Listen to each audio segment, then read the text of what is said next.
Hello बच्चों, मेरी पाठशाला में आज आपका स्वागत है।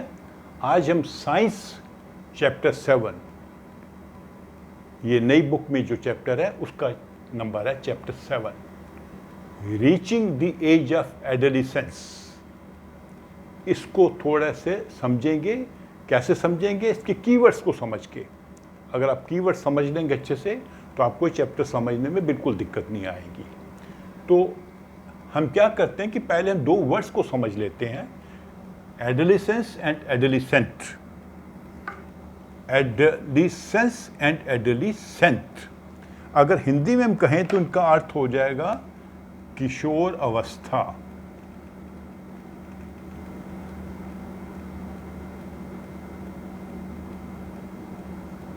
और इसको कहेंगे किशोर। ठीक है। एडोलेसेंट वो मनुष्य है जो किशोर है। ये लड़कियों में भी होगा, लड़कों में भी होगा। और एडोलेसेंस एक टाइम पीरियड है, किशोर अवस्था। ऐसा होता है कि जब एक शिशु पैदा होता है, चाहे वो लड़का हो चाहे वो लड़की हो, उसमें सभी पार्ट्स होंगे। उसके शरीर के हाथ होंगे, पाँव होंगे, आंखें होंगी, उसका ब्रेन भी होगा, उसमें रिप्रोडक्टिव ऑर्गन्स भी होंगे। लड़का है तो उसकी पीनिस होगा, टेस्टिस हैं। लड़की है तो विजाइना होगा, उसको ओवरीज होंगी।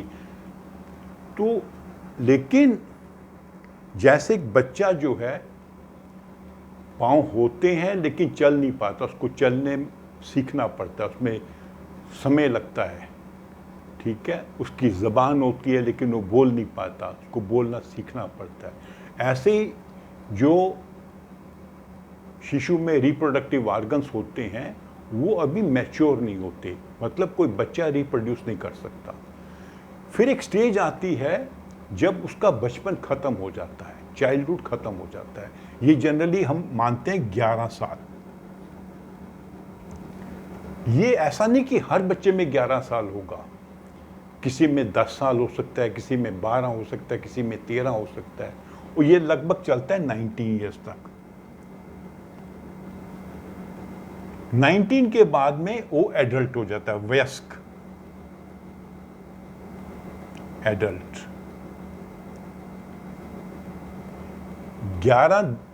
10-11 के नीचे वो चाइल्ड है, बच्चा है। जो उसका समय था वो चाइल्डहुड था। अब वो जब 19 साल का हो गया, उससे बड़ा हो गया, तो वो हो गया एडल्ट। एडल्ट शुरू हो गया। जो बीच का काल है ये होता है एडोलेसेंस। और बीच के जो युवा होते हैं या युवतियां होती हैं उनको हम कहते हैं एडोलेसेंट। ठीक है। किशोर, किशोर अवस्था। तो ये जो टाइम पीरियड है एडोलेसेंस का, इस पीरियड में मनुष्य के शरीर में बहुत बदलाव आते हैं, बहुत चेंजेस आती हैं। कई चेंजेस बहुत जल्दी से आती हैं, स्पर्ट्स में आती हैं। ठीक है। उसके शरीर में ग्रोथ होगी, उसकी हाइट बढ़ेगी, उसका वेट बढ़ेगा, उसके रिप्रोडक्टिव ऑर्गन्स बड़े हो जाएंगे।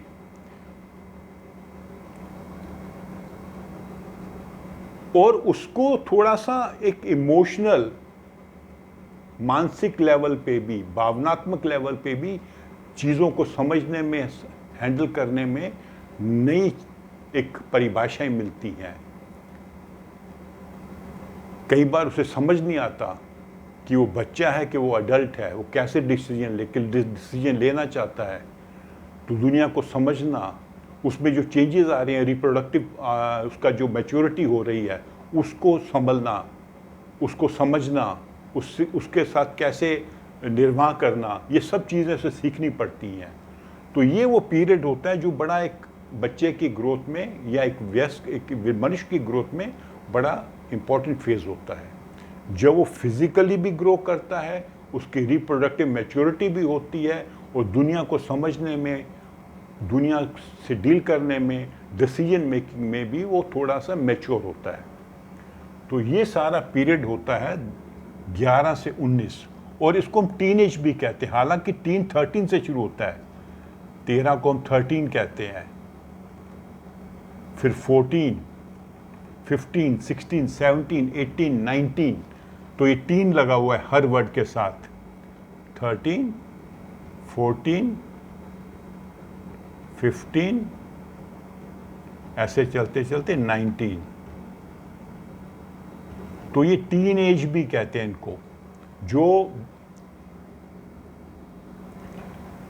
युवा 13 साल से लेके 19 साल की एज ग्रुप में, उन्हें टीनेजर्स भी कहते हैं। जैसे ही उनका टीनेज खत्म हुई तो हम कहते हैं कि वो अडल्ट हो गए हैं, वयस्क हो गए हैं। उसके पहले वो बाल अवस्था में थे, बालक थे, चाइल्ड थे। तो ये जनरली एज जो है 11 से भी शुरू हो सकती है, 12 से भी शुरू हो सकती है, 13 से भी शुरू हो सकती है। और लड़कियों में जो जल्दी शुरू होती है, लड़कों में थोड़ा सा धीर बाद में होती है। और ये 8-9 साल का पीरियड है। ये उनके जीवन में, वो भविष्य में कैसे समाज में रहेंगे, किस प्रकार के वो नागरिक बनेंगे, ये इस पीरियड के एक्सपीरियंसेस पे, अनुभव पे डिपेंड करता है, और उनके जो शरीर में चेंजेस आ रहे हैं उस पर निर्भर करता है। फिर हम आते हैं, अगला वर्ड है एडम्स एप्पल। एडम्स एप्पल का मतलब है कि जब वयस्क होता है लड़का या लड़की, तो उसके जो शरीर में कई चेंजेस आते हैं। और जो लड़के होते हैं उनकी गर्दन में, ये नेक है, नॉर्मली नेक तो ऐसे होगी, ठीक है, ये मान लीजिए चेहरा है, ये गर्दन है।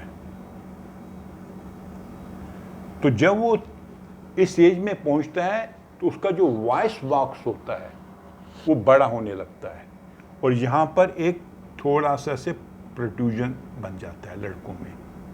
अगर आप भी फील करके देखेंगे, क्योंकि आप भी उसी एज ग्रुप में होंगे, यहाँ पे जो ये बोन है वो थोड़ी सी बाहर की ओर निकली हुई है।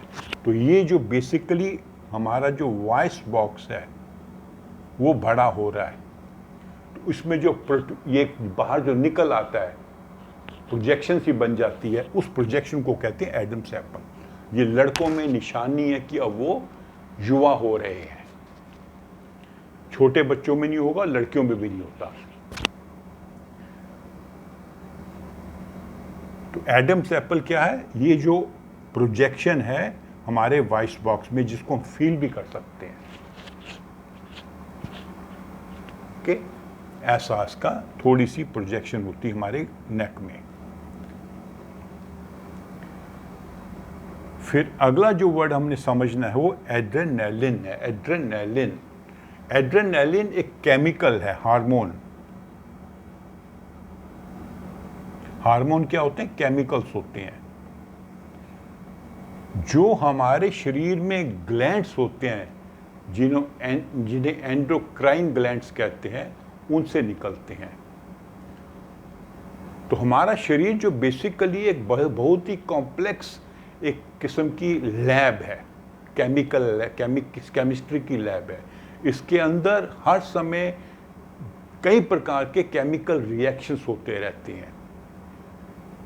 तो इन केमिकल रिएक्शंस को कैसे होंगे, कब होंगे, किस तरह होंगे, ये सभी जो हमारे जो हार्मोन्स हैं वो उन्हें रेगुलेट करते हैं।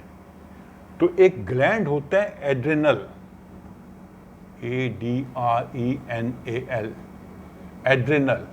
एड्रेनल ग्लैंड क्या होता है कि जो हमारी जो किडनीज हैं, 2 किडनीज हैं, इसके ऊपर होता है।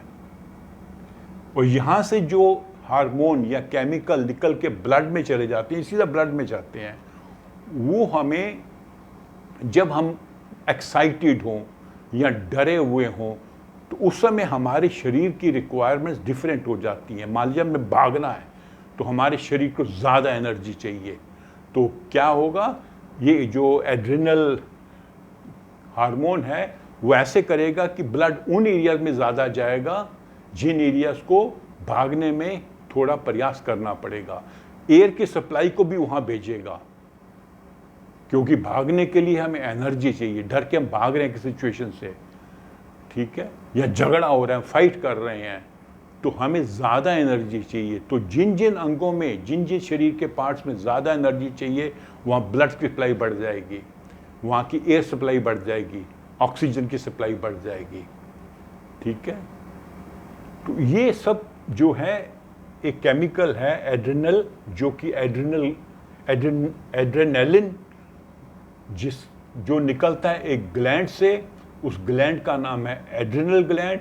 ये 2 ग्लैंड्स होते हैं, हर किडनी के ऊपर एक होता है, और ये केमिकल हमारे शरीर में जब एक्साइटेड हों या हम या हम डरे हों, भागने के लिए भाग रहे हों, उस समय हमें ये हमारे शरीर के एक्टिविटीज़ को या जो उसके जो केमिकल रिएक्शंस को कंट्रोल करता है। एंडोक्राइन ग्लैंड्स, हमारे शरीर में कई प्रकार के ग्लैंड्स हैं, ग्रंथियां। ये अलग अलग प्रकार के हार्मोन्स को रिलीज करती हैं। जैसे एड्रिनल एक ग्लैंड है, पिट्यूटरी एक ग्लैंड है, वो सर में ब्रेन के नीचे होता है, थायराइड एक ग्लैंड है, पैनक्रियाज एक ग्लैंड है। और हर ग्लैंड जो है कुछ ना कुछ केमिकल रिएक्शन रिलीज करता है।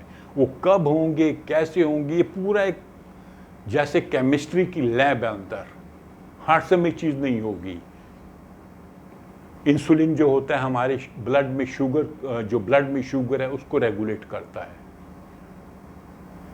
पिट्यूटरी ग्लैंड बाकी ग्लैंड्स को डायरेक्शन देता है भी कब क्या करना है। ठीक है, तो एंडोक्राइन ग्लैंड का एक पूरा सिस्टम है हमारे शरीर में। अलग अलग प्रकार के ग्लैंड्स हैं, यहाँ से अलग अलग प्रकार के केमिकल्स, जिन्हें बेसिकली हार्मोन्स कहते हैं, वो रिलीज होते हैं। और हर केमिकल का शरीर में कोई फंक्शन है, वो कितनी मात्रा में, किस समय, कैसे रिलीज होगा, ये सब जो है एक सिस्टम है। जब बड़ी क्लासेस में आप जाएंगे तो आपको बताया जाएगा। तो अभी आप ये समझ लीजिए, बेसिकली एंडोक्राइन ग्लैंड्स वो ग्रंथियां हैं हमारे शरीर में अलग अलग प्रकार की। जैसे पिट्यूटरी बताया मैंने आपको, थायराइड बताया, एड्रिनल बताया, पैनक्रियाज बताया। ये सब ग्लैंड्स कुछ ना कुछ केमिकल को रिलीज करते हैं जो हमारे बॉडी फंक्शंस को कंट्रोल करते हैं। चाहे शुगर को कंट्रोल करना है, चाहे हमारी जब ज़्यादा एनर्जी चाहिए एड्रेनलिन आ जाएगा, जब सेक्सुअल ग्रोथ होगी उस समय जो हार्मोन्स चाहिए वो सब रिलीज होंगे। तो अभी हम क्या करते हैं, इन्हीं 5 वर्ड्स पर फोकस करते हैं और इस वीडियो को यहीं बंद करते हैं। बाकी अगले 1 या 2 वीडियोस में मैं जो बाकी कीवर्ड्स हैं इसके चैप्टर के वो मैं आपको समझाऊंगा। तो अगर आपको किसी चीज़ में कुछ डाउट हो या आपको अच्छे से समझ ना आया हो तो आप मेरे कमेंट बॉक्स में लिखना, मैं आपको वो दोबारा समझा लूँगा, पॉइंट अलग तरीके से या विस्तार में समझाने का प्रयास करूँगा। तो मेरी इस वीडियो को आप लाइक करें, अपने फ्रेंड्स के साथ शेयर करें और मेरे चैनल को सब्सक्राइब भी करें। Thank you.